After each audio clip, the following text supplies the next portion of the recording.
Good morning, good afternoon, or good evening, depending on where you are in the world. Welcome to today's Security Boulevard webinar. My name is Sharon Florentine. I will be your moderator today. Thank you so much for being here. We have a really awesome webinar in store for you, but before we get into it, I need to go over some housekeeping things really quick. Today's event is being recorded, so if you miss any part of it or you just want to watch it again, which you might, you will definitely be able to do that. We'll be sending out an email with a link to access the webinar on demand. You'll also be able to find it at securityboulevard.com/webinars. We are going to be taking questions from the audience, so you can use the Q&A tab there on your console to send your questions in for the Immersive Labs team we have here today. Do not wait, do not hesitate. Go ahead and get those questions in.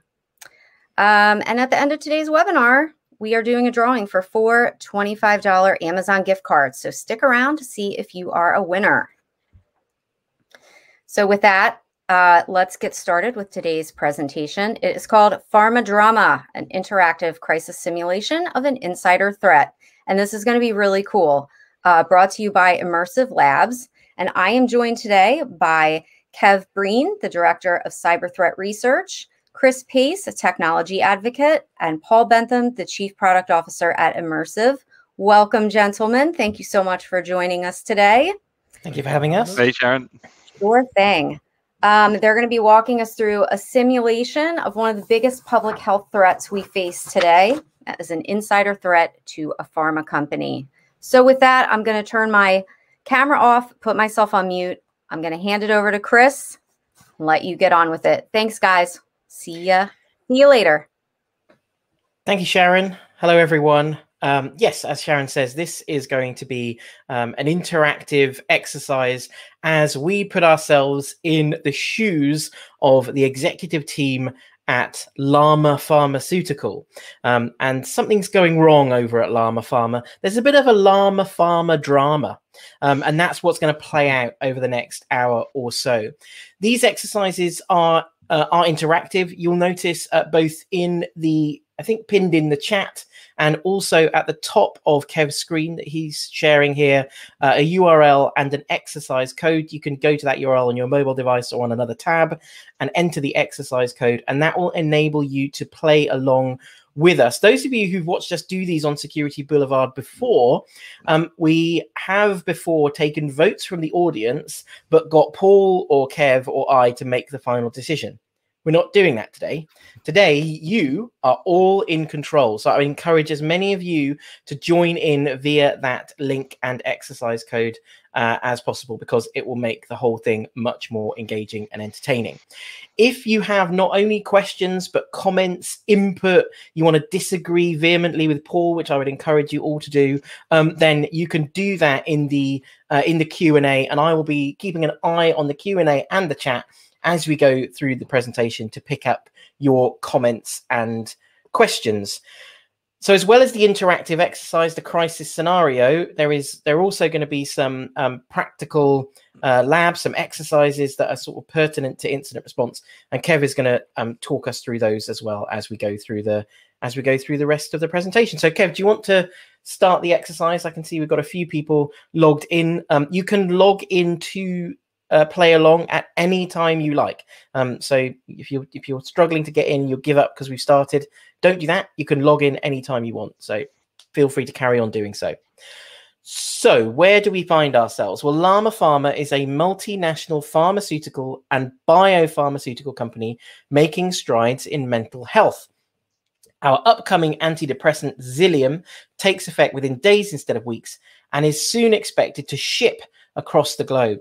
Now, however, a competitor has launched its own medicine using our unpatented biotechnology days before Xilium's scheduled release. Few people know the Xilium formula, and even fewer can access the documentation. Those who can are respected Llama Pharma employees. How then did this information leak, and can the perpetrators be caught? So as I said, in this particular exercise, we are going to take multiple roles. So there is some quite technical stuff that we're going to get into here that Kev's going to walk us through. There are more kind of business-led crisis management decisions that Paul is going to be on point with, and I am going to be kind of the crisis master, the compare, I'm going to keep us moving, basically. Okay, next, Kev. So here is our first question that we have to answer. So our unreleased drug Xilium has just been publicly announced by our competitor, Vectra Solaris. They are calling it Imothra and claim to have uniquely formulated the drug to treat depression within days rather than weeks. How has this information landed in the hands of a competitor? We begin to process how to resolve the problem when we are interrupted by a knock at the door. One of our security employees tells us that Llama Pharma's website is currently being hit by a denial of service attack. This is our public face, and in the build-up to a drug launch, it is imperative that this is up and running.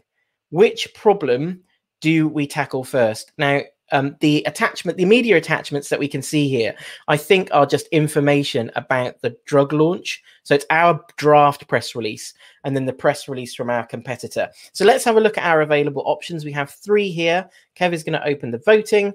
And so all those of you that are logged in, you will now be able to make your choice from these 3 options. Option 1, focus your resource on the denial of service. Option 2, assemble your incident response team, or option 3, initiate a legal process around the competitor drug. So we're almost headed towards having 2 crises to deal with here. So Kev, I'm going to come to you first. What do you think of these 3 options is the most pressing, given that you've obviously got a bias towards towards security and tech, but give us your answer anyway. I mean, not only am I biased, it's one of my team that's come through that door to say, hey, excuse me, there's a DOS coming in. So, I mean, from my perspective, that's going to be my focus. So we're very early on. If we're just seeing a DOS, I think like option 2, assembling the IR team, is a little bit drastic at this point in time. So I'm going to be going with let's take a look at this DOS, see what's happening, get a mitigation in place if we can, and then we can step forward from there, because DOSes can do a significant amount of damage if left unchecked. Paul, do you agree with that? I mean, we've got to prioritize here, don't we? I mean, we've just found out a competitor's launched a drug that was going to make us squillions, and we're worried about our website being defaced. That's like worried about a kid graffitiing the front door whilst the house is burning. Like, there's different values here. So, I mean, I don't think this is an incident, and I'm certainly not really that bothered about the denial of service. I'm on with my lawyers trying to find out how the hell our intellectual property's been leaked and launched ahead of us. But do you not think that yes, it's to do with priority, and I suppose from a business perspective, if I was at an executive level and we're looking at crisis management, I would lean much more towards option 2, because we actually have 2 incidents to deal with, and we can only define the priorities from the top down. So that's just my first bit of input. And the second thing would be that it's true that we have to prioritize, but also we have to think about time factors.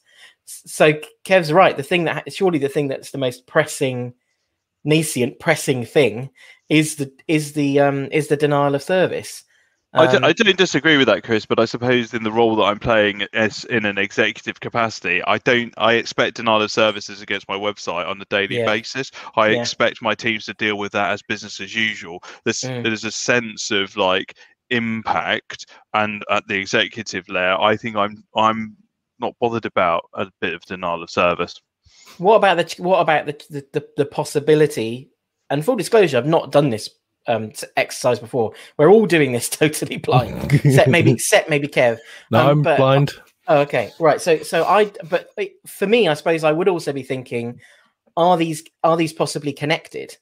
Like, is there a connection between the denial of service and the stealing of the data? We don't know. I guess, yeah. I mean, I've done these scenarios before. That's probably going to happen. Curveballs. They throw curveballs in. But right now, that's where my head's at anyway. Okay, let's go to the responses and see. Overwhelmingly, option 2, and I guess that may be because of the whole, like, it's 2 incidents. there could be, there could be more that's required of an incident response team. So let's go ahead and see what impact that has. One of the unique things that we're able to do with the crisis simulator is add these indicators, these kind of impact indicators on the right hand side, and they're designed to kind of give a feel of what impact might there be in the event that I make this kind of decision. You can get very clever with them actually in terms of how they impact on decisions that are made. And the other thing is that these scenarios, is as I kind of alluded to, are completely dynamic. So the choices that you all make will define how we move through this scenario, and also, rather worryingly, how long it might take. So we're hoping that we're going to be able to rattle through it fairly quickly. Okay, Kev, I don't know if at this moment you had planned on showing us something technical. If not, we can move on. But if you want to show us something, then feel free to. Yeah, at this point, so we've got the incident response team assembled. So I'm going to show you some of what that looks like, at least on the surface, those initial kind of things. So to do that, I'm going to switch over to the main side of the platform. And here we can see all of the practical elements that are associated with this one. And I'm just going to jump very quickly into the first of these. So what we're doing here is we're just spinning up a practical environment, and this one's related to that. This is related to that initial DOS environment. It's going to take us just a minute to load. But what we've got here is we've got all of those central logging. So as a large organization, we've got centralized logging. So we don't have to worry about trying to get a hold of the data. We already have access to that. So what we're going to do here, like I said, just jump into our Splunk instance. We're going to review the data, and we're going to see exactly what's been happening. So just something to add to kind of thinking about the way that we're moving through this exercise. Traditional, tabletopping and cyber crisis, exercising for a crisis, cyber crisis or otherwise, is usually done using, PowerPoint with your incident management team, your crisis management team, all in a room for a day, looking at PowerPoint, doing post-it notes. And what we're trying to do here is to create much more tactical, not just incident management, but also incident response elements that can form part of, exercising to see how an organization would respond. And all of this stuff is completely customizable. So it's, down to the organization to decide what they're exercising, and therefore what elements they want to form part of that exercise. In this case, it's using Splunk to do something. Sorry, Kev, go on. Yeah, so for the purposes of time, I'm just going to skirt around the lab. So normally you'd go through, answer all these questions, which are going to pull out all of the relevant information we need. And you can only gain that information by completing this in the lab. But if we jump into here very quickly, and I'm just going to set a very quick filter.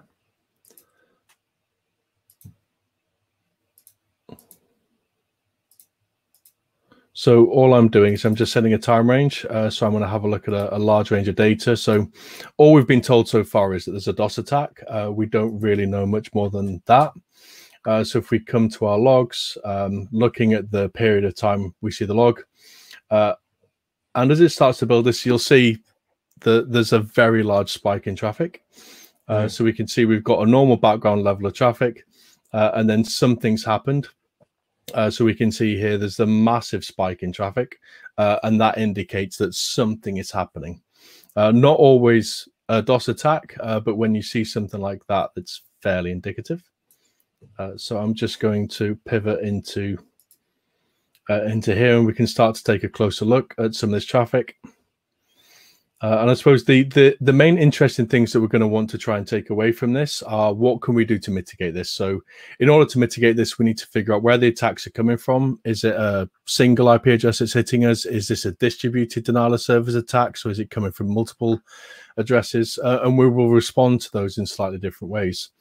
In this one, it's a very targeted DOS attack. It's coming from just a handful of IP addresses. So we can see there's not much coming in. So what we can do in this instance is we can head over to the firewalls, or if we've got this on something like AWS, we can start to filter those IP addresses out, and that is within minutes. going to reduce the attack, or it's going to force the attackers to start being reactive. So we're kind of getting the upper hand here. One of the things that does happen, though, so as we start to dig a bit into exactly what's happening here, we do notice that, and I think John actually pointed this out in the chat. In this instance, the DOS is a cover. So thankfully, one of my analysts was paying more attention, and he did realize that there is a second set of data that was being accessed, and somebody has attempted and looks like successfully accessed some of the data in an AWS S3 bucket, which should not have been public. So there is something happening. At this point, we don't have all the information, but we know it's more than just a DOS. So it's entirely possible that something has either ended up in there accidentally, or has, even worse, been put in there deliberately in order for it to be accessed from outside of the business. Is that what you're saying without saying? There's a couple of different things at play here. So one, it could just be normal traffic. It could just be somebody who's tried to access something without realizing. It could be like, this is our S3 bucket. So it could just be an internal employee has accessed it from the wrong device, or it could be somebody malicious. At this point, all we know is that there seems to be unauthorized access to that asset. Well, kudos to John for figuring out way before us that it was a cover. We can't give you a $25 Amazon gift card, I'm afraid, John, but maybe you'll get lucky. Okay, next inject then. All right, so we assembled our incident response team and we kicked off an initial technical investigation, which obviously Kev has just shown us. And part of that included reviewing the Splunk logs. That has revealed that a sensitive file in an S3 bucket has been accessed by someone outside of working hours. The denial of service is still ongoing, and we are still dealing with the launch of Imothra from one of our competitors. So what are we going to do now? These are our two options. Kev, you want to open the voting up so we can either concentrate on the denial of service, it's still ongoing and needs our attention, or we can investigate why sensitive files were accessed outside of working hours. Now, at this moment, usually somebody races into the chat to say, but I would do both of these things. And that probably potentially is true. But what we're talking about is, where do we put where do we put priority? Where do we believe is the best place for us to place emphasis in terms of what we're looking to achieve? So, Paul, in this case, I'm going to ask you first. You're still concerned about the missing data. Yeah, I'm still worrying where my drug's gone. I think this is quite still. I don't know why. Perhaps I'm a bit biased about it, but the denial of service is not particularly bothering me. I think the fact that it's a cover, it's already obviously a cover. I think we need to look at the sensitive files. Kev, are you still feeling that you would go with fixing the denial of service, or do you think now it's obvious that it's so at this point, having done the assessment, so like we're still very early in this, so I'd have to make an informed decision. So if it's a single DOS coming from a single source or a handful of sources, I can very quickly remediate that, and I'm going to start clearing down logs. If this is distributed, or if they're pivoting, so if I put the block in and then it pops back in again, like, I'm on board with Paul. It's like, that's just to distract. It's going to pull me away, so I'm going to go to that sensitive file. So in this instance, it is like every time we try and block an IP address, another one pops up in its place. It's distributed. So I'm with Paul here. Let's park that. Let's take a look and see what that's trying to cover, because that's probably more important. Just to bring in Steve again here in the chat, is saying that, what's interesting about the nature of that access is that it's anomalous. It's clearly not right, and that, in combination with us knowing that we are up against a competitor who seems to have access to our research, I think that there's too many coincidences. So I think I would tend to be with you chaps as well, and that I would be gravitating towards option 2. We probably have enough votes there to move us on. There's only a 50-50. Okay, there we are. So let's go with option 2. Okay, so someone accessing your system at an unusual time could be, as Steve quite rightly said, could be an early indicator of an insider threat. This is worth investigating further. On top of this, the incident response team have discovered an application containing sensitive information such as credentials. We need to remediate this. Okay, so let's move to the next lab then. Yeah, so in this instance, like we said, so the incident response team has started to kick it up a gear. They've had a look at exactly what that access was leading towards. So like they've identified through that AWS access that a specific set of credentials was used. Those credentials are only used from this appliance. So for those not familiar with AWS, if you want an app or a service to talk to something like an S3 bucket, you would give it AWS credentials, and you can do this through IAM roles or through tokens, and it's those tokens that have been compromised. And in this instance, it looks like we have a dashboard, and this dashboard is the thing that was used those tokens. So from this dashboard, those tokens have been compromised somehow. The CERT and probably the AppSec team who put this together have come, they've had a look, and one of the things they've noticed is that this device is misconfigured. So what it's doing is it's rendering an index of the application instead of the actual application itself. And one of the things that jumps out to us here is we can see this AWS folder, and inside here we can see the credentials. So this is an access key and the config that goes along with it. So we can see what that's being used for. So that's quite bad. We should probably fix that quite quickly.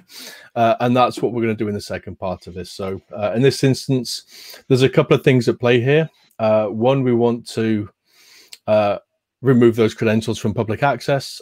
We definitely want to rotate them as well. It's not just a matter of clearing them out. We need to go into AWS and completely reset those, like revoke them. But we also need to fix the fact that this is rendering nastily. So that's fairly easy to do from in here. So we can cd. So we can see that stuff in there. Bear with me a second. I'm going to cheat a little bit because I can't remember exactly where that configuration is. So this is an Nginx server. So what we're going to do is we're going to go to that Nginx config file. And we're going to review that.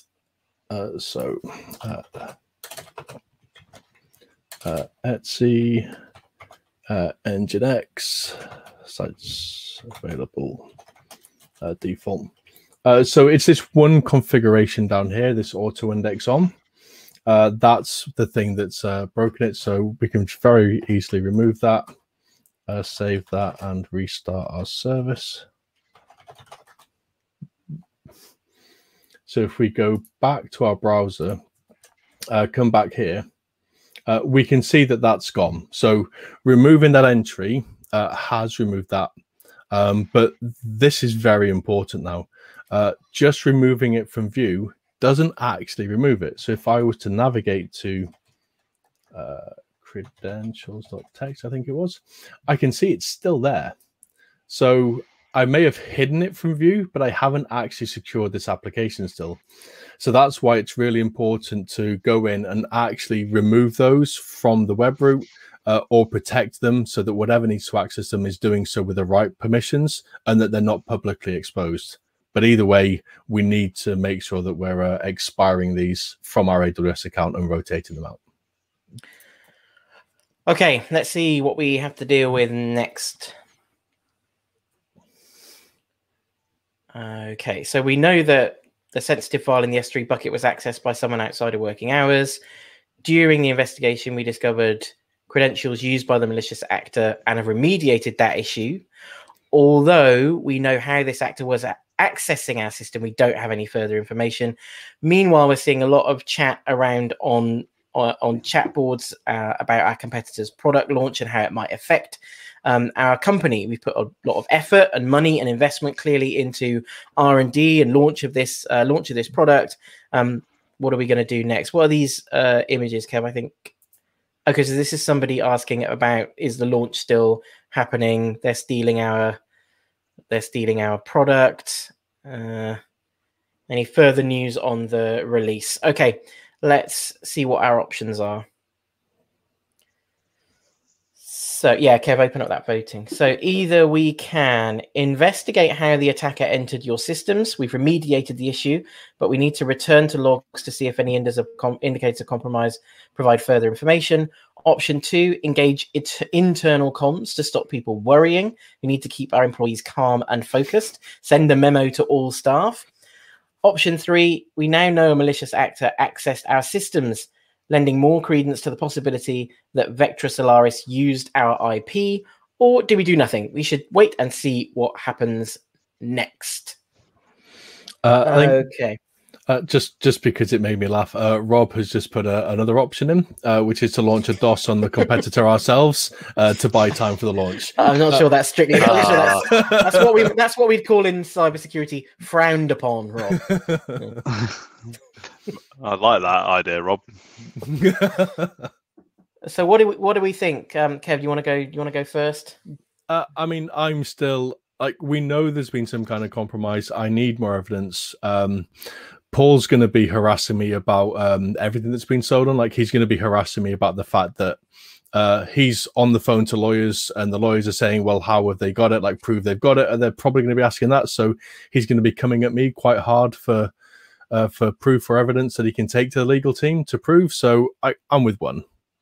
People are important, but right now, like, they're free to talk amongst themselves. Like, we need to get our house in order before we go to the people, so we're all saying the same thing. Paul, what do you think? I'm finding this like a tricky inject to decide where we're going next. So, I think I want to. The thing is, I'm in the cybersecurity company, so one is kind of like drawing me. So I'm trying to think of reasons to argue for the other ones. It's still, I still feel, we've got a really serious, potentially company-ending incident going on here, where we invested a lot in this drug. We would have projected forward revenue on the basis of it. Share price, if we're publicly listed, is going to be so legal protection feels like it'd be the kind of grown-up sensible kind of route here. I don't know. My feeling is that you can't really do 2 or 3 until you've done 1, can you? Because what am I going to go? I'm going to go to my lawyer with, we have a suspicion that, rather than, we know that a malicious actor did this thing in this method, and these are the logs that show that, and so therefore we're serving a writ, and we're serving it now. Like, we don't, or whatever we call it, in whatever you guys call it. I can't remember what you guys call it in the States. What do they call it? We'd serve them. Anyway, yeah, you've been served, all that. We wouldn't do that, I think, until we understood that, what has actually happened. Luckily, we don't have to make this decision, but it feels to me like you were headed more towards potentially 3, probably, Paul, as opposed to probably 3. But the other thing to think about is we could be pushing strategically for the business, just to go straight, like, ignore all the noise, launch our product. We'll deal with the fallout. Yeah. So 2 is an equally valid option. Yeah, potentially do nothing is not a bad option either. We basically, do nothing could be stick to the plan. This is a bit of a. This has got a vibe of a wicked problem about it. A bit. A wicked problem, by the way, for context for everybody, is when you basically have a series of bad options. I don't think this is quite a wicked problem yet, but it is proving challenging for us to fall on one. So let's see what the audience says, because I'm interested now. They're with me. Yeah, they've overwhelmingly gone with ops. But again, like you say, Paul, we're all cybersecurity people. So in some ways, we're trying to talk ourselves out of our own biases, aren't we? I guess. Okay, let's see what happens next. Oh, I can't not share this.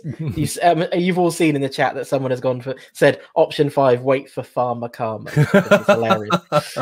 Okay, so a further technical investigation is imperative. We can worry about external comms and legal considerations after this. Okay, and Are we doing this lab, Kev, or are we skipping this one to move on?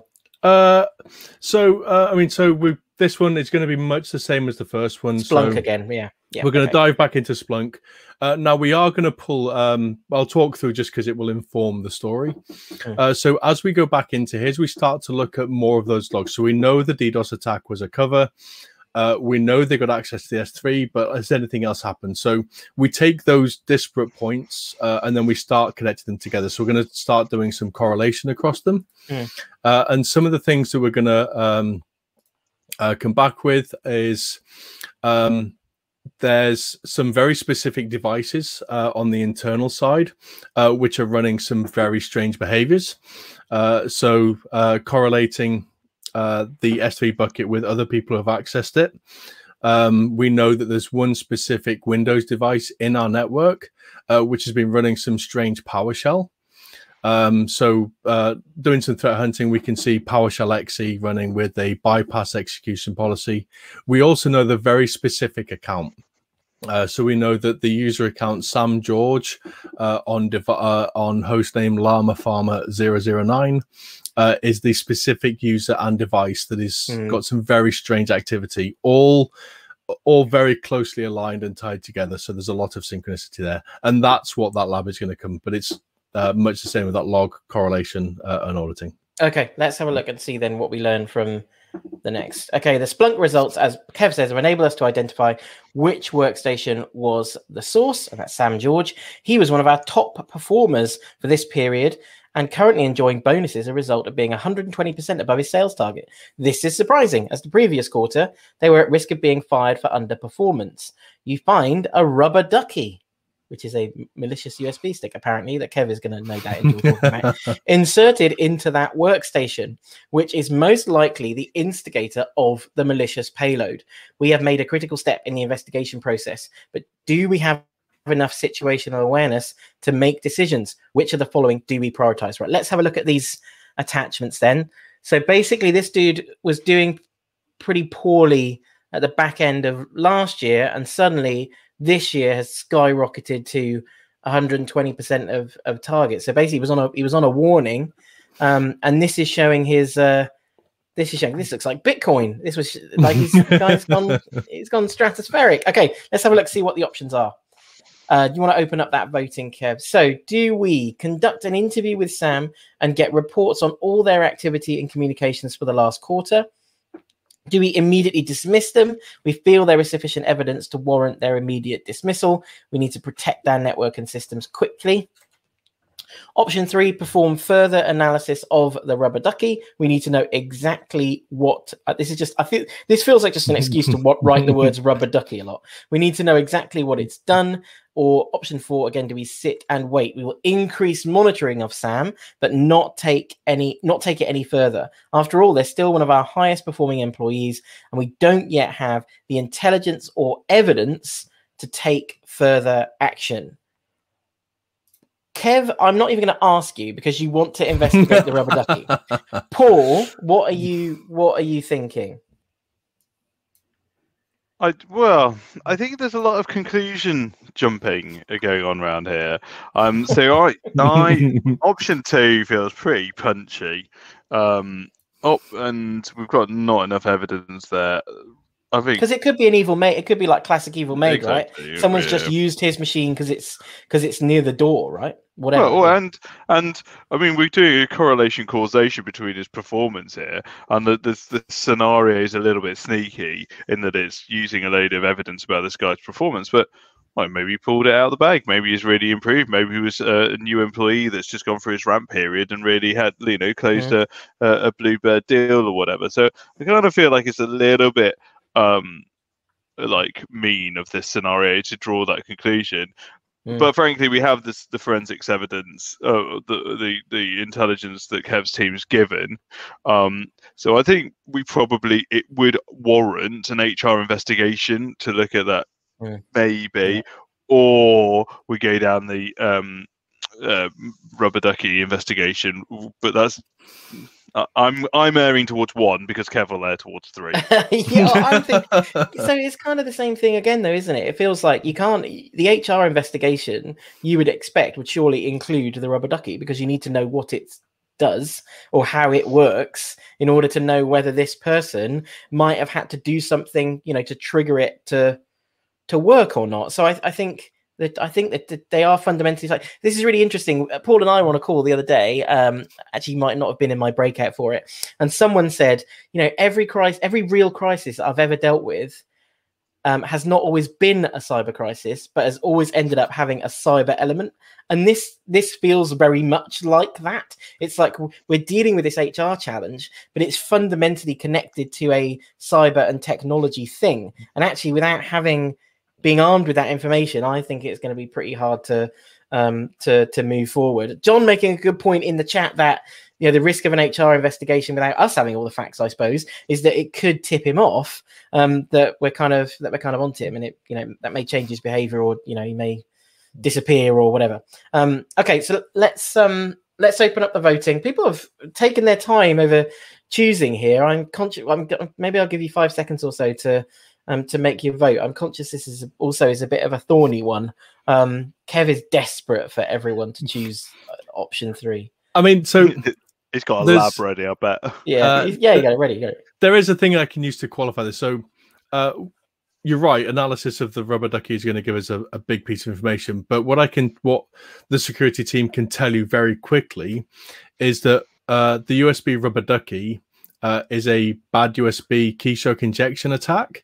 It's usually a USB stick dropped in car parks or things of that nature, and it's a way to socially engineer insiders to run your malware for you if you can't breach the network. So it's a physical attack. We often see it with unknowing users rather than knowing users running it, because they would just run something else anyway. So whether that changes things at this point or not, I don't know, but it is an important thing to understand. But this is what they were trying to blackmail the guy at Tesla to do. This was in the news recently. A guy just did a plea deal, didn't he? Pled guilty to basically trying to blackmail someone at Tesla to plug a thing into machines there to try and steal data. So it does happen. I guess the question for us is this Sam, or is that a red herring? So let's see what the responses are. I get to do my lab. Everyone's gone on the rubber. All right, Kev, show us your rubber ducky. So first of all, just to set some context, and I am by no means endorsing this product, but a very quick Google. So you're brave, googling live on a webinar. Anything could have happened there. So this is the USB rubber ducky. And like visually, it looks just like a normal USB stick, but on the inside, it has a small microcontroller and a removable SD card, which is important for setting the context of what we're about to do here. I love it. So, I mean, we can read exactly what this thing does here. Thank you for that. It's going to inject keystrokes at superhuman speeds, violating the trust computers have in humans by posing as a keyboard. So that sets the context. So when we pull this thing to pieces, like just that simple, quick Google of tying these things together is going to give us a lot of information. Okay. So jumping into here, what we've done is we've taken all of those files off the SD card. So we can see there's lots of, this is just a raw image of that SD card.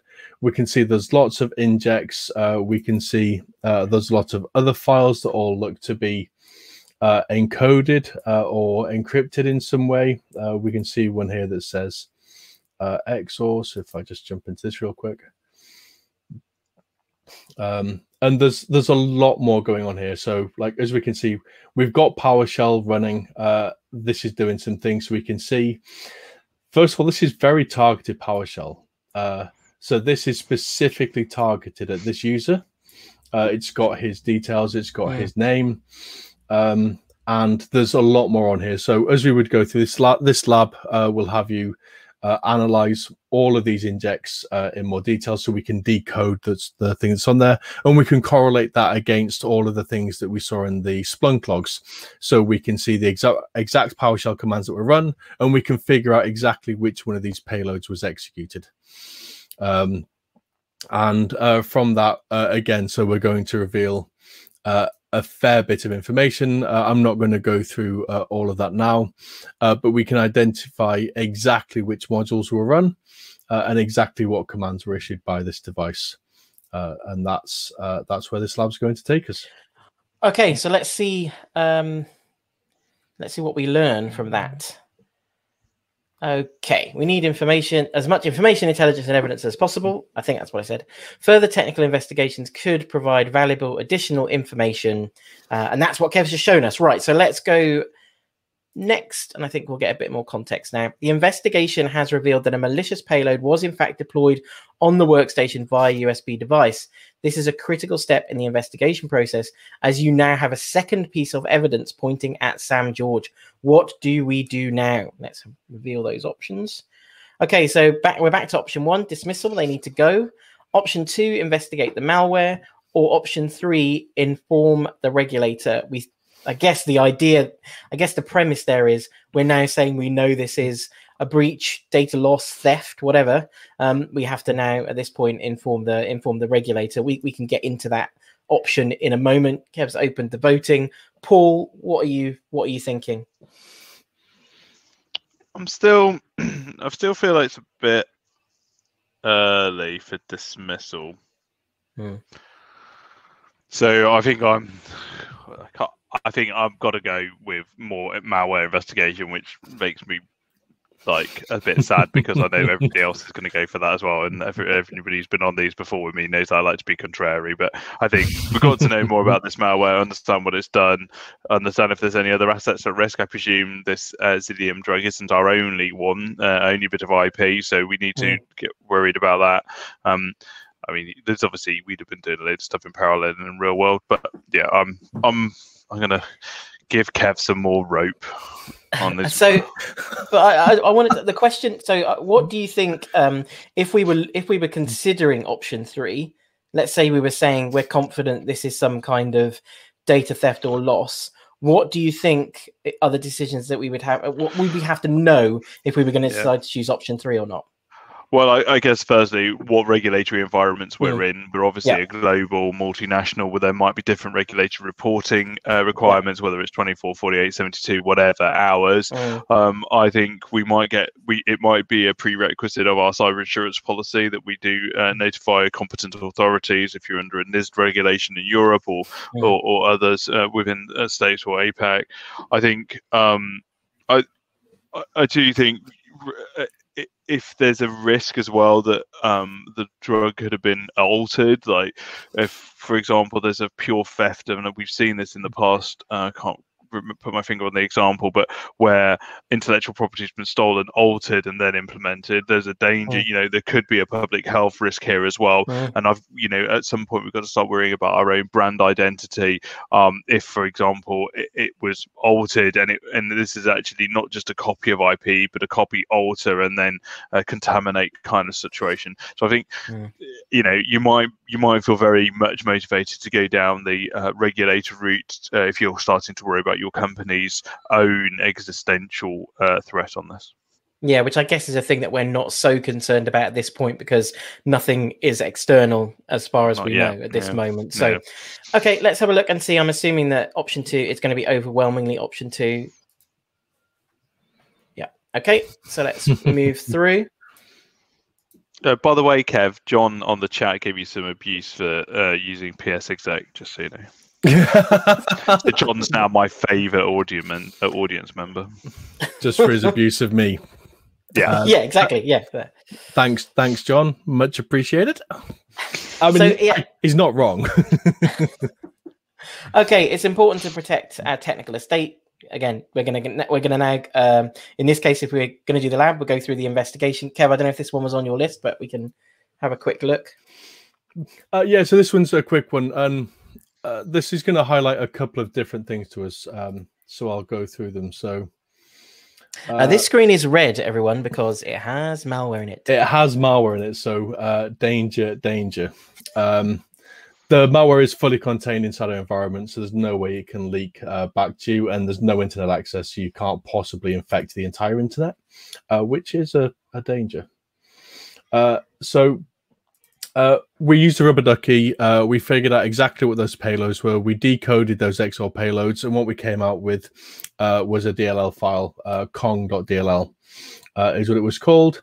We don't really know a lot about it at this moment in time, and this is a Windows DLL file. It's written in .NET, and what that means is actually we can analyze this very quickly. So if you were right, if this was written in something like C or C#, we're going to have to use a debugger and start stepping through this, and that gets very complicated very quickly and will make your eyes bleed. For us, we don't have to worry about that too much, because what we can do is we can use a tool called DNSpy. Not the only one. There's DNSpy, there's ILSpy. There are some commercial versions of this as well. But this is a free tool, and what this is going to do is it's going to take that DLL file and it's going to give us a very good approximation of the source code. So the original code that the malware author wrote. Take just a moment to load. Okay, so I can take my DLL file, drop it into here, and start having a look at it. So there's a couple of things that are going to jump out very, very quickly. The first thing being Pastebin API. For those not familiar, Pastebin is a web application free to use, and it's designed, or it's pitched as a place for developers to go and share snippets of code and logs and things of that nature. However, we see it used daily to deliver malware, used as C2, and to infect users. That is a daily occurrence. It's well known in InfoSec that Pastebin probably has more malware than it does legitimate developer files. So that one's going to jump out to me. That's screaming badness to me. If I jump into the actual Kong program, what I can actually do is I can pull out the exact Pastebin URL that's going to go to. So that's what it's reading for information. So using a non-corporate device, I can go and visit that site. I can have a look at that paste and see all of the detail that's happening in there. So I can see exactly what it was capable of. It also means it gives me something very quickly to block. If I've got IDS, IPS, I can go and start blocking this. If I've got centralized logging, I can go and see, has any other device attempted to connect to Pastebin on the same thing? So that can tell me, is it just SAM that's affected? Are there more devices? There's a lot that I can pull from there. I can start to pull out a lot of information about how this behaves. It looks for a string, and if it finds specific strings, it takes no further action. So we might be able to consider using that as a, ironically, like a antivirus. Something very similar we've seen a WannaCry, where the existence of a specific domain or file means that it doesn't run. It's usually a way for developers of malware not to self-infect themselves. And there's a few other things we can pull out of here. But the important things that this pulls back from the investigation is that this isn't a massively complex piece of malware, but it is using some reasonably advanced techniques. So building a DLL file, using Pastebin, using Rubber Duckies, encoding, and if this is Sam, like if this is his capabilities, he's probably going to serve us better in the security team than he is in the sales team, despite his 120%. So, like, a lot of people have been saying this, like maybe Sam isn't the person, and like the degree of capability in here, unless Sam secretly writes malware on the weekends, this is leaning us towards Sam might be being puppeteered, potentially. Like I said, either evil made, or he's been, or he's been coerced. Anyway, we need to pick up the pace now, because we're right. So we investigate the malware further. In the meantime, the HR investigation into Sam begins. There were no red flags during the hiring process. That is until last quarter. He was under stress at home due to the loss of a relative. Things were increasingly tense. He was advised to take some time off. it appears that more recently Sam had purchased data on a USB from the dark web, believed to provide an inside scoop on certain customers they were targeting. This was a decision that led to Llama Pharma's data being compromised, and so therefore Sam has now been dismissed. There is another critical legal aspect to this crisis: the fact that Llama Pharma's intellectual property was leaked. Although financial analysis is still being conducted, the cost ultimately will reach hundreds of millions of dollars. Armed with this information, there are some difficult legal decisions to be made. What do we do next? And again, I'm conscious of the time, so let's open that voting. So go on the legal offensive. We should initiate litigation against our competitor. Err on the side of caution. A crime has been committed. You should report it to law enforcement. Or option 3, set the wheels in motion, protect shareholders' positions, and prepare for the potential fallout of the dismissal. You also need to report the crime to law enforcement. Pursuing legal proceedings against the competitor can wait. So, none of us are legal experts, so please do not follow any of this advice in the event that you find yourself at the center of an insider threat. So bear in mind, none of us are experts. Paul, how do you plan to shoot from the hip? Well, of course, as always, Chris, I absolutely know exactly what I'm going to do on this, just like most of InfoSec Twitter. You know what? These are all kind of valid options. I'm quite tempted. I think if this is going to cost hundreds of millions of dollars, and that's the risk, then I've got to protect first. I've got to look after the core. I've got to look after my shareholders. We then get those on board and then go for the competitor that's or the legal investigation. So I think option 3 gives me two. Actually, option 3 has got 2 parts, which is what I really like about it: protect shareholders and go to law enforcement. So yeah, but how is that dodgy though? Because this reminds me of SolarWinds. Do you remember when a load of stock got dumped and now all those people are under investigation because they knew about the breach or the compromise before, and then they dumped that they were right at the top of the business, obviously, so they're on the inside. They dumped a load of stock and then they filed with the SEC to say that they'd been compromised. So I don't know where we stand sort of ethically. Dare I use the word ethical when Paul's on the panel? But where do you stand ethically? On you don't care. You're like, protect the shareholders at all costs. Yeah, this is why we have general counsel, Chris, so that I don't have to make these kind of decisions. Please do. I'm not even gonna ask Kev. Let's just review. Let's see what the audience have to say, because we're up against it with time anyway. Help. So. Oh, they've gone for it as well. Yeah, protect us. Well done, everybody. InfoSec protect Twitter. the core. Protect the core. Right. Okay. Let's see. Now that Sam has been dismissed, we need to reduce the mitigation of any collateral risks, prioritizing rationally rather than going for revenge, although that will soon become a consideration, is your best play at this point. You also have apparently we have a legal requirement to inform the police. I did not realize that. So there we are. Like I said, none of us are legal experts. Okay. We now need to turn our attention to the comms strategy. We received hundreds of emails from concerned investors asking about the medication launch. In addition, the dismissed employee is furious. They blame their simple mistake on aggressive sales culture at Llama Pharma. They've made a post on social media, and that post has acquired over 100,000 shares. There he is. What led to my mistake? Aggressive sales culture in a challenging year. Yes, he's gone for it. Okay. Here are our options. Option 1, shareholder focus, conduct a detailed briefing. Option 2, social media savvy, respond to Twitter posts and retweets, taking a firm stance. Option 3, transparency is key, very trendy. Or option 4, sweep it under the carpet, not very trendy. Paul, I'm gonna come to you again. Yeah, I'll just go quickly through these. I think I'm going to lean towards transparency being key. I think we know a lot about what happened here, and I think we've got a pretty defensible position. I think we took the right actions in the right order, and we're the victims here. So, Sam, I'm very disappointed in. Shareholder focus, I think that's a balance.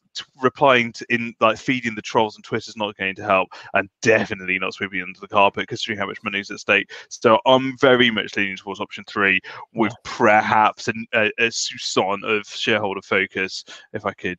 If I could. Yeah, I think it's not right to go to only brief the shareholders, because the information that we might share in that forum, I would expect, would be pretty much the same as what we would share if we took option 3. So I tend to agree with you, Paul. Let's take a look at what the audience has to say. Kev, oh yeah, option 3. I think I've got this Okay. audience now. Now I'm just guessing what they're going to say and then saying that out loud. Yeah, transparency about your past actions and commitments towards future prevention are always a good combination. Okay. Following the NIST framework, you turn your attention to wider recovery objectives. Now, this is a prioritization question. So, based on what we've just experienced, do we prioritize effective resource management, effectively dedicate resources urgently launching Xilium to recover some of our market position? Option 2, look after our own, build employee trust, morale, and engagement. Option 3, image revamp, initiate a Llama Pharma corporate marketing campaign. Or option 4, post-crisis review and remediation. Conduct a hot wash followed by a more detailed post-crisis internal review. Kev? Post-crisis review. Like Paul said in the last one, we learned a lot about what happened, about the things that went well, about the things that didn't. We went full transparency, so that's got to be the first thing. Is we can't, like, helping staff and looking after our own is really important, but we need to figure out where we did that wrong that led Sam down this path before we can put something in place. And I think the review and remediation gives us that. Makes us better arms so that we can drive that forward in the best way.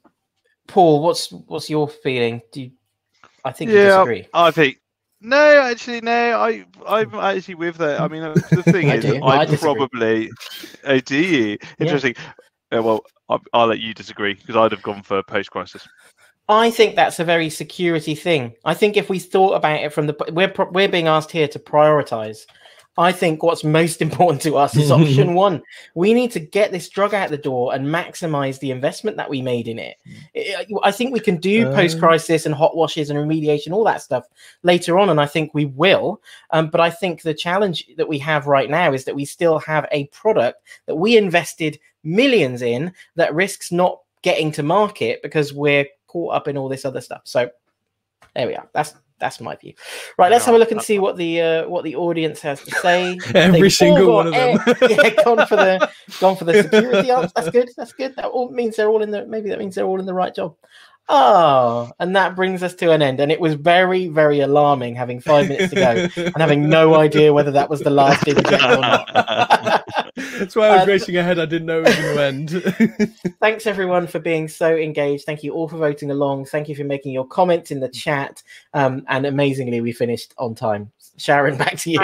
This was amazing. I have not been riveted to a webinar like this in a long time. So thank you so much for that incredible presentation and your awesome back and forth too.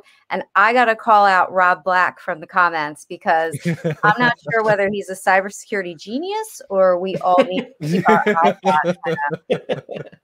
on. All right. So with that said, I just have a couple things I need to wrap up here for the audience. Just a reminder that this webinar was recorded. So if you want to go back and watch it again, you can definitely do that. It is again on securityboulevard.com/webinars, and it should be there. And now we come to the portion where I reveal the winners of the Amazon gift cards. And since I don't have that much time left, I went ahead while the guys were chatting and pulled those names. So congratulations to Pete T, Jane C, Kimberly E, and Rod R. You are our 4 winners for today. We will be sending an email afterwards to follow up and tell you how you can get your gift cards. So keep an eye on your inbox. If you don't see it in your inbox, check your spam folders. So that's it for us today. Thank you guys all so much. And to the audience, thanks for sharing your time with us today. Really appreciate it. Hope to see you again on another Security Boulevard webinar soon. Again, my name is Sharon Florentine. Have a great day. Be safe. I am signing off. Thanks. Thank you.